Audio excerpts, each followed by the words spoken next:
भाव की गंगा में। कथा अच्छी लग रही है मैया? परिवार के लोगों को, जो आए हैं परिवारी जन, उनको सबको, सभी से मेरी हाथ जोड़ के विनती है, कथा शुरू हो जाए उसके बाद शांत रहा करें, क्योंकि कथा आप सुनने आए हैं तो आप सुने मन लगा के। अर्थ भी हो, पैसा भी आपके पास होना चाहिए। हमारा देश कभी गरीब नहीं रहा। हमारे यहाँ धर्म है, इसका मतलब ये नहीं कि हम धन नहीं कमाना जानते या धन से उपयोग करना नहीं जानते। हमारा देश ही पूरी दुनिया में सोने की चिड़िया कहलाता है। जहां डाल डाल पर सोने की चिड़िया करती है बसेरा, वो भारत देश है। तो भारत देश तो सोने की चिड़िया। हमारे यहां धन की कमी नहीं है, परंतु हम लोगों के पास धन कौन से नंबर पर है? दूसरे नंबर। पहले क्या है? धर्म। बच्चों के अंदर क्या होना चाहिए? बोलो जोर से, क्या होना चाहिए? धर्म। हमारे बच्चों के अंदर, हमारे अंदर, आपके अंदर क्या हो? धर्म हो। और धर्म होगा तो अर्थ आएगा। जो व्यक्ति धर्म के रास्ते पर चलता है, पैसा उसी के पास आता है। अब आप लोगों ने एक गलत मानसिकता बना ली कि महाराज जी हम झूठ ना बोलें तो हमारा बिजनेस ना चले, हमारा काम ना हो। झूठ बोलना कहाँ है? कहाँ झूठ बोलें, कहाँ ना बोलें, कितना बोलें, कितना ना बोलें? ये झूठ बोलने के लिए भी धर्म चाहिए। यदि धर्म का ज्ञान नहीं है तो आप झूठ भी नहीं बोल पाओगे।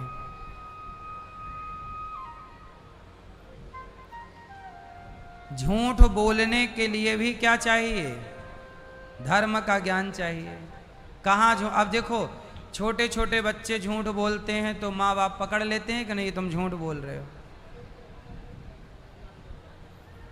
क्यों? क्योंकि बच्चों के अंदर अभी धर्म नहीं है। कहाँ झूठ बोलना चाहिए ये ज्ञान उनको नहीं है। झूठ बोलना चाहिए, पता है आपको? शास्त्र इजाजत देते हैं कि कुछ जगह पे आप झूठ बोल सकते हैं। बताओ कहां कहां झूठ बोल सकते हैं?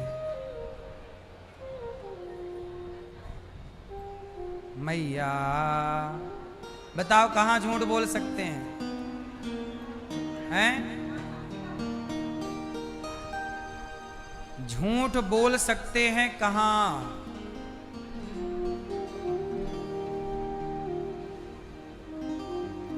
जैसे भगवान ईश्वर का अंश, जैसे चूल्हे में आग लगी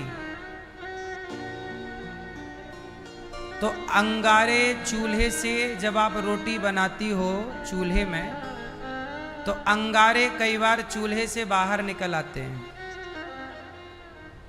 तो वो अंगारे कहां से बाहर आए? चूल्हे से ही आए, और फिर आप उन्हें चूल्हे पे डाल देती हो। वो आग का ही तो अंश है। चूल्हे की आग में और उस अंगारे की आग में क्या अंतर है? बोलो। कोई अंतर नहीं, पर चूल्हे की आग में प्रभाव ज्यादा है। एक छोटा सा अंगारा है, उसमें प्रभाव, उस एक अंगारे से रोटी नहीं बन सकती। पर आग अधिक है चूल्हे में तो उससे सब हो सकता है।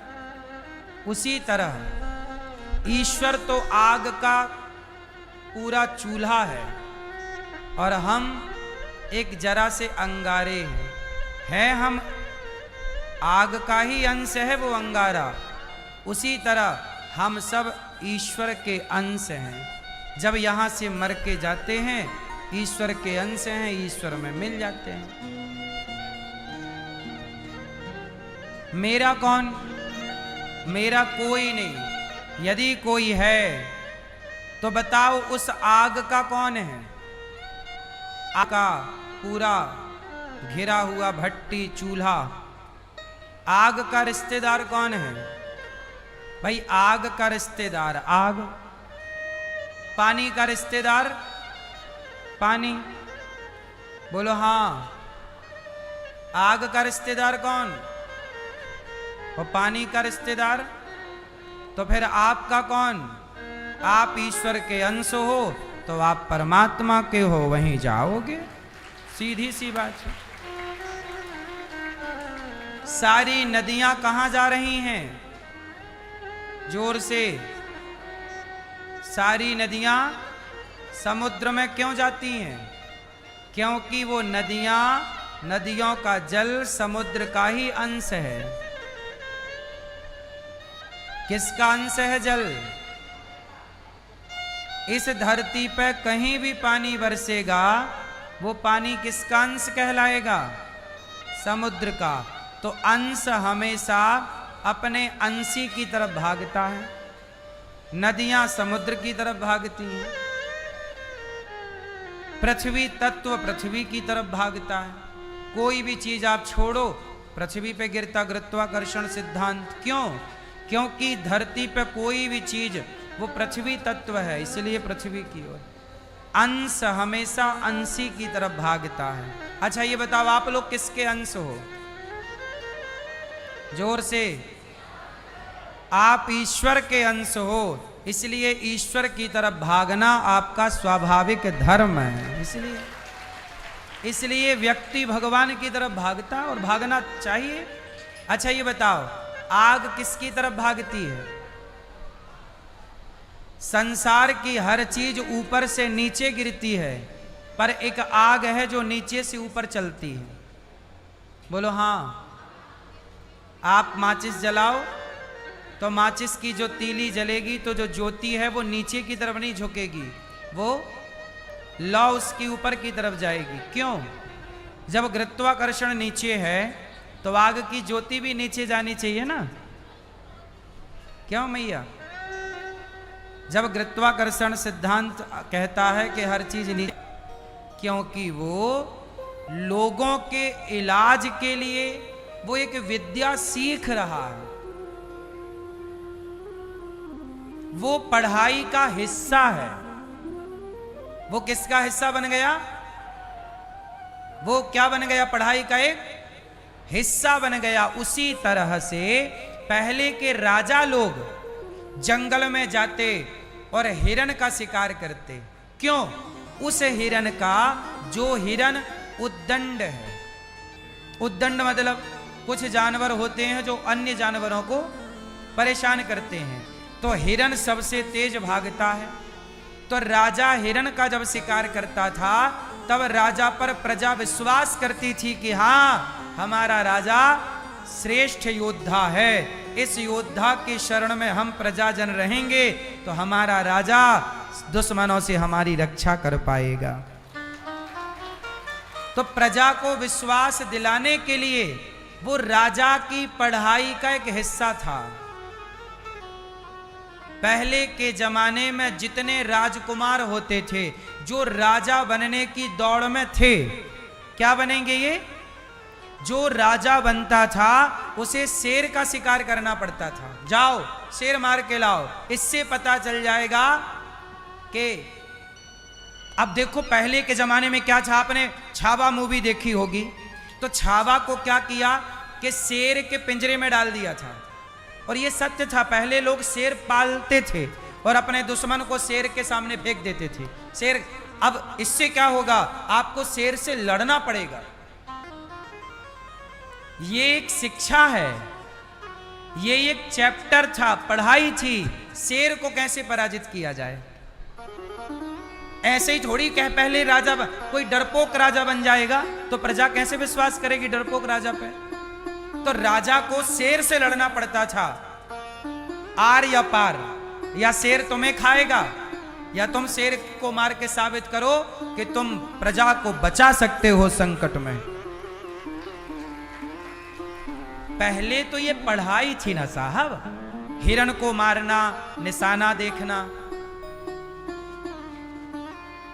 अब जैसे अर्जुन से गुरु द्रोणाचार्य ने कहा कि चिड़िया की आंख पर निशाना लगाओ। अब जब चिड़िया की आंख पर निशाना लगाया होगा और बाण छोड़ा होगा तो वो चिड़िया बची तो ना होगी? बोलो कि बची होगी? जिस चिड़िया की आंख पर अर्जुन ने निशाना लगाया और जब बाण छोड़ा होगा तो वो चिड़िया बची तो ना होगी, मर गई होगी। तो अब आप कहो जी चिड़िया को मारना पाप है। हाँ, चिड़िया को मारना पाप है, हम मारें आप मारो तो पाप है। अब मैं चूहे मारने लग जाऊं, अब मैं जाऊं और एक बंदर मार डालूं तो मुझे कानूनी कार्यवाही के तहत जेल जाना पड़ सकता। मैंने बंदर क्यों मारे? ये सरकारी संपदा है। आप मोर नहीं मार सकते, मारोगे जेल जाओगे। आप बंदर मार दो तो जानबूझ के आपके गाड़ी के नीचे धोखे से कोई आ जाए वो अलग विषय है।